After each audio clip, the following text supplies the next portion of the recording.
Hello, it's Polish Paul VR, welcome to my channel, and it's time to do part 2 of the Star Wars Vader Immortal PlayStation VR preview.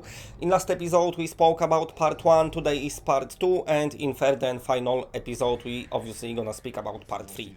But anyway, let's just jump into it, let's do it, let's talk about this upcoming game/experience. First of all, to answer some questions that's been asked in the episode 1. So, the game releases window is summer 2020, but I don't know exact release date. We don't know, they didn't announce it yet, but of course stay tuned to the channel, and as soon as I know, I'll be passing it on in my news videos. And also the locomotion system is teleportation only, so there you go, there you have it. Now let's speak about it. This gameplay is the one I captured from the PC version. Of course there is no PSVR footage yet, nevertheless I can tell you what it's all about. So second episode takes off when first episode ends. You meeting Vader, he tells you some shit, you going on an adventure. I don't want to spoil too much, but you'll be traveling in order to receive something ancient. That's the meaning and the message.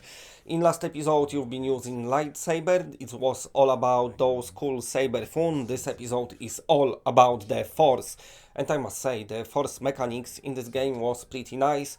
So you can like get things to yourself like, oh yes, come here, and you have it, and then you can throw it.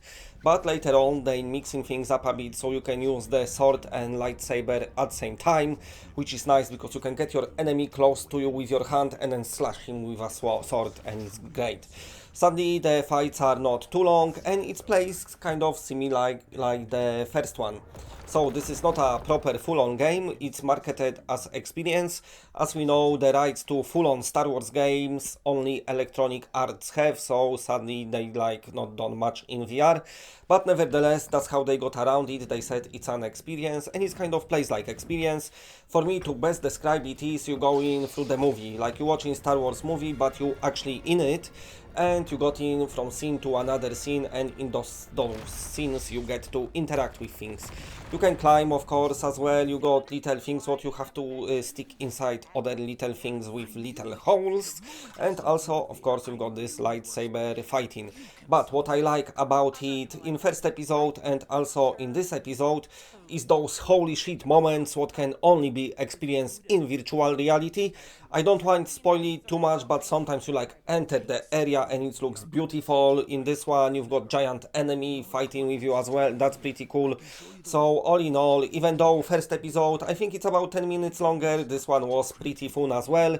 The action kind of start off from the beginning. From the first few scenes I was thinking like, this is gonna be slower paced, and suddenly the things happening and you are in a proper action movie, but of course Star Wars, which is awesome. So episode 2 definitely got me even more hyped for PlayStation VR release. Regarding those episodes of PSVR, instead what they did on PC was they released the game in 3 episodes. On PSVR we get in whole package at once.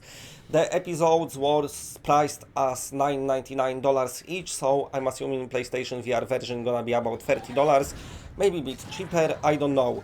Of course, when you complete it, the dojo unlocks. This is different dojo than in first one because they all got their own dojos, so you can use the force as well.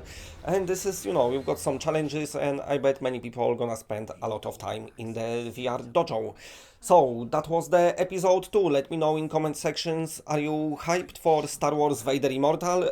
I think you should be. They did great job. Of course, they lately announced brand new Star Wars experience that gonna come to Oculus. So hopefully after Oculus exclusivity ends, we're gonna get yet another Star Wars game experience, shall I say. Anyway, if you like what you're seeing, then please press a like because it does helps the channel a lot. And if you're new to the channel and are not subscribed, then subscribe. It's always better when it's more of us. And that's it, bye.